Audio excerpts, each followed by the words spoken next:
All this information you have is PS. I did not make that much money. Go. That's from DCYF. You don't need to talk to him. 1 second. You really don't need to talk to him. But anyways, give me your email. I will email you. There's a lot going on. I would advise you to stop going to daycare. Hold on. If I shoot it down, that's gonna happen. No? I mean, I got BB guns, I got slingshots. Because everybody's not like you. You see the way you're talking to me right now? One, you're not on my face. You're not calling me names. But other people are doing the opposite. And that's not journalism. You see what I'm saying? Sure. Are you Fair Crimes? I am her co-worker. Oh, okay.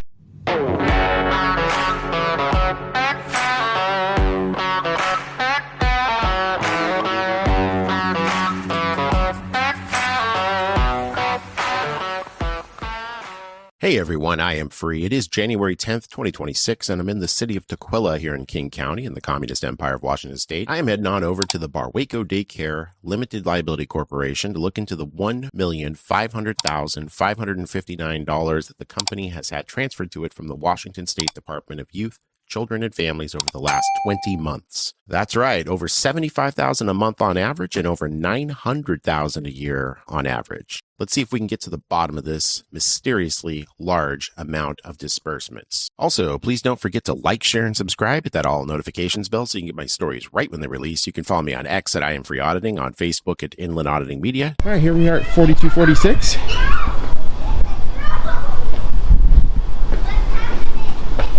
Barwaqo.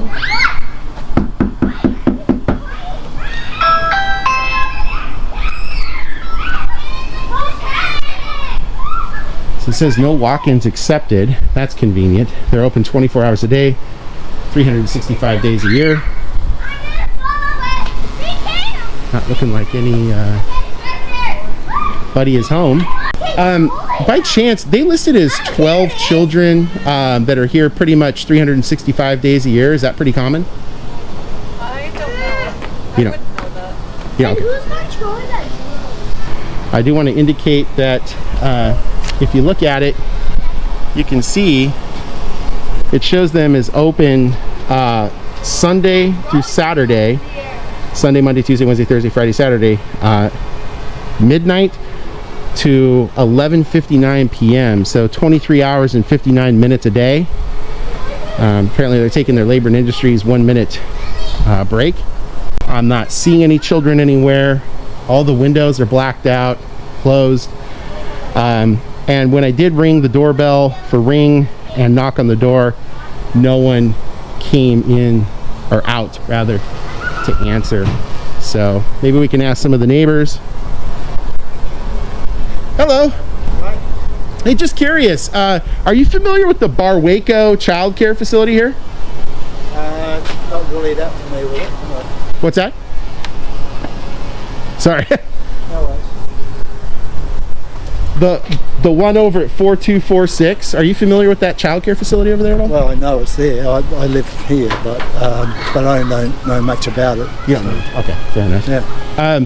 They're listed as being open 7 days a week, 365 days a year, according to Washington State's Department of Children, Youth, and Families. Come here. Stop. Apparently, in the last 20 months, they made $1.181 million. Wow. Serving 12 children, apparently 24 hours a day, 7 days a week, 365 days a year. 24/7, yeah. Have you seen a lot of traffic by any chance with people coming in and picking up, dropping off kids all manner of the day and that kind of stuff? There's people come and go, and also they have people who work who are looking after the kids, but also people she goes out and bring their kids. Okay, so it does look like there's activity there. I mean, it's not dead. It's not like there's no children there ever or anything like that. No, it was pretty quiet, but okay. Parking's an issue in here. But sure. So there are times, if I understand correctly, because I certainly don't want to misinterpret what you're saying. Who are you with, by the way? I own my own media company. Okay. Yeah. Stop right here, and I do a lot of government accountability stories. Have you ever seen kids, maybe like several dozen kids over there at one time, or heard several dozen kids over there at one time, perhaps? No. Okay. All right. Well, I really appreciate the input. Where are you from, by the way? Australia. I kind of figured, but you know what? My ear for accents is not flawless. I didn't want to assume, and I know sometimes you say you're from this place or that place, and all of a sudden someone's not too happy with you anymore. So. No, I don't care. What's that? I don't care. Fair enough. We're human. say things. Well, I appreciate it. So, all right, man. Well, you have a good day. Take care. You too.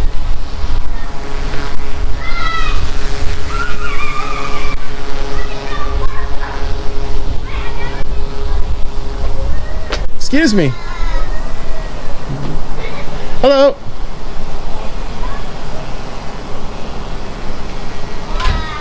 I was wondering if I might be able to ask you a few questions about the Barwaqo Childcare facility over there. Well, I don't know anything about it, so I can't really offer you any information.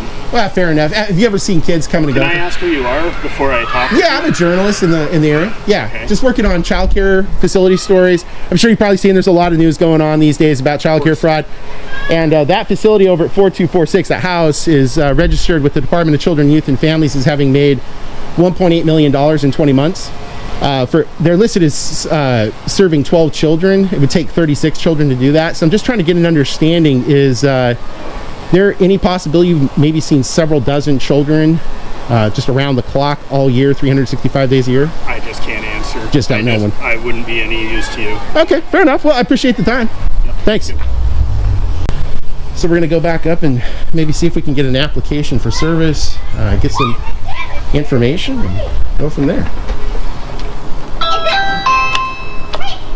It does say Fairness Grimes. That is the person that's listed on the documentation for the Department of Children, Youth, and Families. So I noticed that they do take off their shoes. Not an uncommon thing, but it doesn't look like there's 12 children's worth of shoes there. They are expected, they have total slots of 0 available. They're licensed for a capacity of 12. Hello. Oh, you are here finally at my house. Yes, I'm looking. Finally. Hello. House. Looking to see if I could get some information. I know you have been harassing people so Oh no, much. actually I'm just trying to get I information. have all your info. So it's a weekend here. You came to me. Why you don't contact the DSHS? I have a license. All this information you have is PS. I did not make that much money. Go. That's from get the- DCYF. The granddad. Hello. Yeah, it says that you've made. Oh, hello. Hi, how are you? Are you Fairness Grimes? I am her co-worker. Oh, okay. Here, I can step out here on the sidewalk no, if you'd you're like. fine. Okay. Yes, I'm just trying to get some information because I'm. Sorry. Oh, it's all right. No problem. Okay. So, looking at the DCYF printout here, Okay. and I went to fiscal.law.gov. Okay. To. So my question is, before I spoke to you, Yeah. are you here to look for a daycare, or you're here Both. to investigate fraud allegations? Oh, I'm just trying to get clarification on something. Okay, I'd also but- like to get an application for service. Okay, so you need an application. Yep. So you want to bring your child here. I am interested in getting the application for Okay, an good. application. We'll give you an application. So maybe let's go over there. Sure. So we'll give you an application. Okay. So that you know that in fact she is accepting kids. If Okay. she is. Okay. The other thing that I also wanted to talk to you is Sure. that I've seen you a lot Oh, okay. going around Somali childcare providers. Okay. And I know you're not looking for a daycare, and you're here to just make sure the legitimacy of a daycare I'm provider. trying to see correct? also what the process is. Okay, I'll tell you the process. I'm a daycare myself. Okay. And I'm glad I'm talking to you, first of all. Yeah, no, I appreciate it. Because it's always good to talk to people that don't know what they're talking about. Okay. And I'm very glad that I'm here to explain to you what a home daycare is. Okay. First of all, what a lot of people, and I'm hoping that you are recording me, I am. so others like you know exactly what we're Sure. talking about. Yeah, I'll step on this side. And one thing that I also wanted to apologize is that a lot of people had been coming at you guys very disrespectfully, and I don't agree with that because, and again, it's due to safety. Some people have been coming to homes harassing childcare providers. Well, it has not been me. I haven't been harassed. But I'm just telling you why the whole thing about families not opening doors, where they have not been talking to you guys. Everybody is scared and afraid because this came from a whole different state, and then it got here, and people were only filtering Somali childcares. They did not look for daycares in general. You see what I'm saying? So it was from the get-go. It was a bias allegation. It was very discriminatory. And if you look at it, if you say right now, I'm gonna look for all white daycares or all African American daycares. You see what I'm saying? Sure. So that's how the whole thing got started. I want to show you a message that we were getting.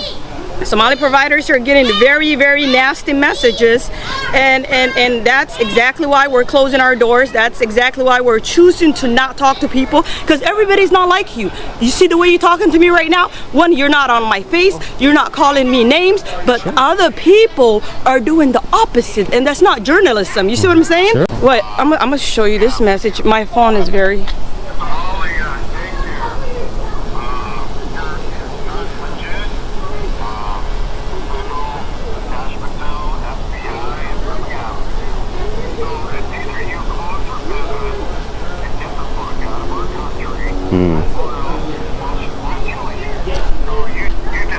So you see what I'm saying? All right. What you might have heard is that the woman here played me an audio recording of a male sounding perhaps in his 50s and Caucasian based on tonal inflections, saying that the FBI and Kash Patel knew what was going on and that they needed to get the, quote, F, end quote, out of the country or they would be killed. That is exactly what I heard on the audio file. I'm not sure if you all could pick that up or not, but that is, in fact, what was said. Yeah. And it has been coming from... I don't support that. You don't support anyone killing anyone. No, I but don't. I have a question real quick. Sorry. I understand you say you're a journalist. Not needing to know anything else. I do want to know that our kids aren't being recorded on property. That's not my drone. Which is ours. Yeah, that's not my drone. That's not yours? It's not mine. I mean, you can see I don't have... Whose drone is it? It came I with just you. said it's not Well, my let me drone. tell you something. It I've came seen him whenever go you- to other properties in other neighborhoods. It is his drone. He's recording her backyard, and most definitely your kids are in it too. Well, I do want to say it is not my drone. So if I shoot it down, that's going to happen, right? What's that? Hold on. If I shoot it down, that's going to happen. No? I mean, I got BB guns, I got slingshots, I got a... It's not my drone, man. Hold on. But it's like you're just out here recording people. All I'm asking, I don't want our kids in this video because it's our properties that Sure. you're coming Totally onto. understand. Yeah. Okay. And what I'm happy to do too, by the way, is obviously we're having conversation here. Yeah. Any of the kids that are here right now, I'll just blur them out. But that is yours. That's fine. That is not mine. I do not own it. You I have don't any operate idea it. whose it is? I'm just saying I don't own it. You or do operate know it. whose it is. So,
But I guarantee you that I have seen his YouTube videos, his TikTok, and it's his drone. Because what are the coincidence of the drone and him following each other? We get it. The drone is only facing him. It's following him around. it's somebody so it's that he's clearly affiliated his. with, obviously. We know it. Are you a credentialed journalist or somebody that's just interviewing people? I am a Brandsburg v. Hayes journalist, so that's basically YouTuber. all of us here are journalists. We You're all a have YouTuber. Just say you're we a all have YouTuber. individual liberties to press. Okay. I'm a member of the press. I would like you You're to quit just a YouTuber. recording into our properties. Well, I'm doing it onto from a our public place. properties. I'm doing it from a public place. So.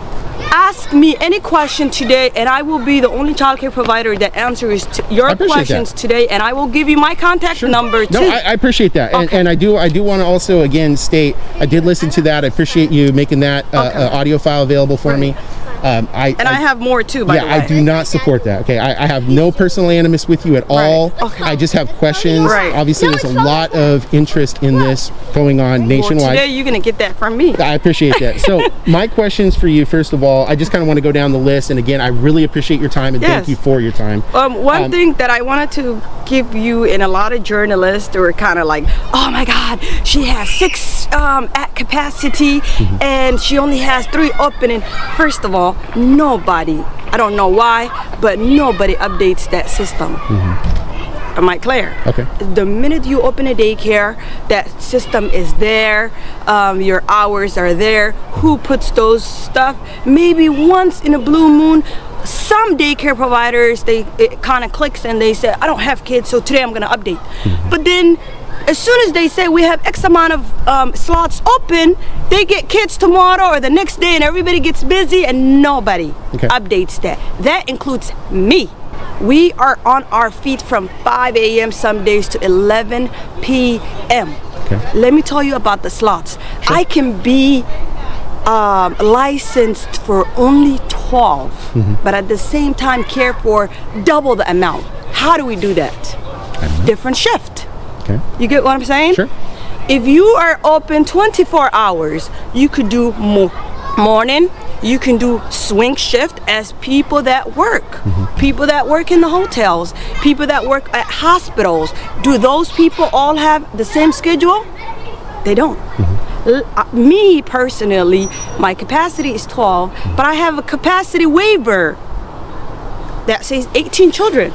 Okay. And it's posted on my door, and I will show you what that looks like. Okay. You see, the system says something different, but when you talk to providers, they'll tell you exactly what the reason why they're getting paid so much. Another thing that you also have to understand is when you go home tonight, look at how much the state pays for each child. But if you look at it from a minimum wage perspective, we are underpaid. All right, everyone, I want to explain something nobody else is breaking down clearly. What does it really take for a daycare to make over $1 million? Because once you understand the math, you're going to understand the fraud. And I promise we're going to make this simple. Let's look at the money first. Barwaqo Daycare earned $1,500,559 in just 20 months. That's DCYF. That's payment information from fiscal.wa.gov from DCYF. That equals $75,028 per month, or $900,335 per year. So the real question here should be, how many kids would actually have to attend and for how long to legitimately earn that kind of money? So let's break it down. We'll start with family home daycares. Family home daycare is normally limited to 12 children at a time, but can apply for a waiver to get to 16. And DCYF pays about $99 per child per day, including the early achiever level 3 rate. If a full day comprises 12 kids at $99 a day, that's approximately $1,188 per day. And even if they work 7 days a week, 365 days a year, that only equals approximately $435,000 per year. That's nowhere near $900,000. So how did we get there? Well, let's look at shifts, turnover, and overlap first. Family homes can operate in shifts.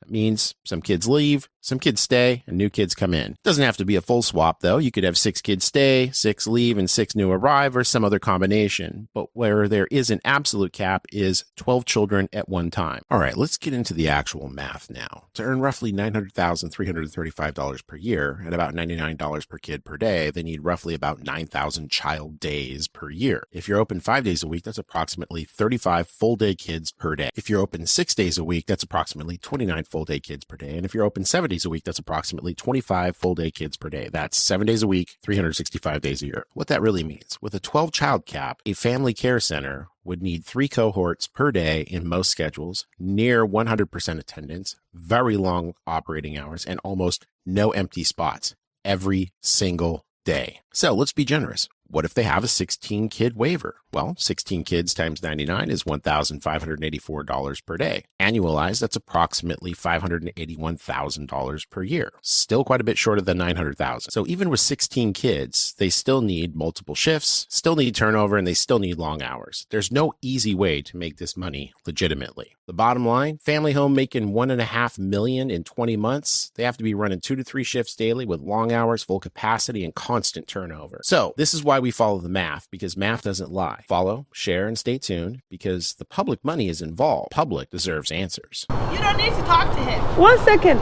You really don't need to talk to him. But anyways, give me your email. I will email you. There's a lot going on. I would advise you to stop going to daycares because they're not going to let you in. They're not going to talk to you. Well, I mean, my hope is that I will continue to run across nice people like yourself. Yeah. I mean, I'm doing my job as a journalist. I mean, as you can see, Right. I'm not an angry, hostile person. I'm just here asking questions. Were. I totally get Yeah. that. It's not me, though. I mean, I'm just not a mean person. When you receive X amount of money, whatever check, disbursement, whatever, who is it a specific person that authorizes this at DCYF, or is it just an automatic program authorization, or you don't know? Families call the system. Okay. Families are talking to a live person. Okay. It's called the family line.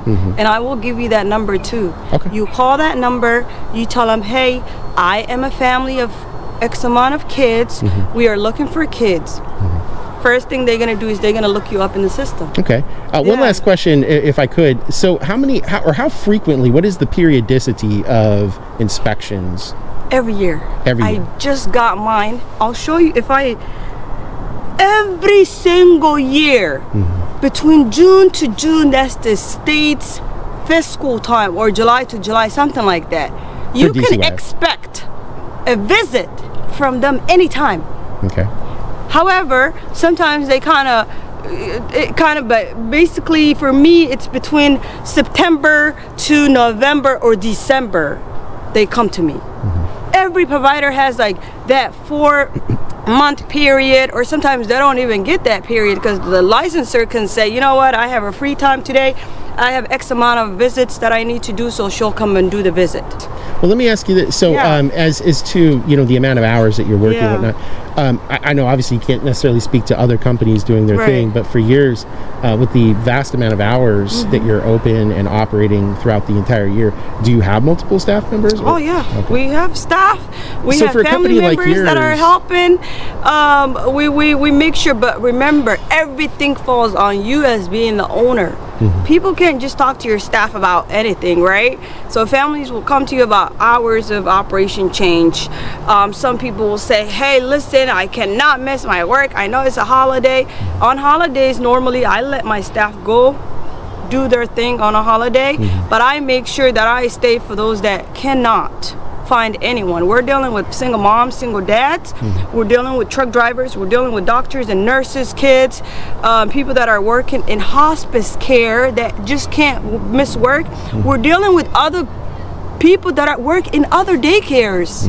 So we are almost serving almost everybody you see. Thank you so much. It was nice meeting you. You take care, okay? Yeah, you have a good day. And like I said, we want people like you who are gonna come. I'm not even gonna, like she said, I'm not calling the police.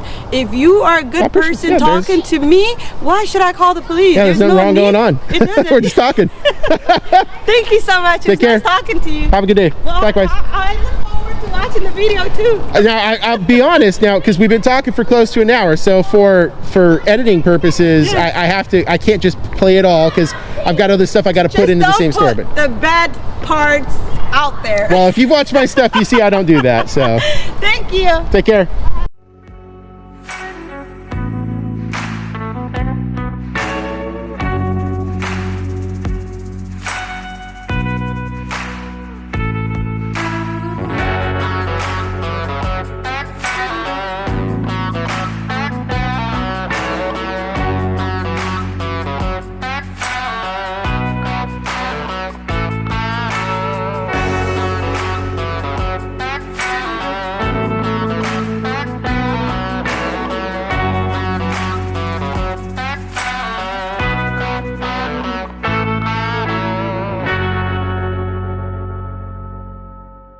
Welcome back to the very end of the video where the nights get longer, the air gets sharper, and the truth stands out clearer against the silence. If you're hearing this, you're one of the very few who stick around to not just witness, but understand. In this quiet part of the video, we reflect, share what fuels us, and say a few things to help the algorithm help us reach someone new. December is when the world winds down, not this channel. So let's close the book on the year with keywords, philosophy, and the reasons we don't go silent, no matter how cold it gets. The December 2025 SEO keyword cluster. Reasonable articulatable suspicion. No RAS, no ID. Detained without suspicion. Unlawful detainment audit.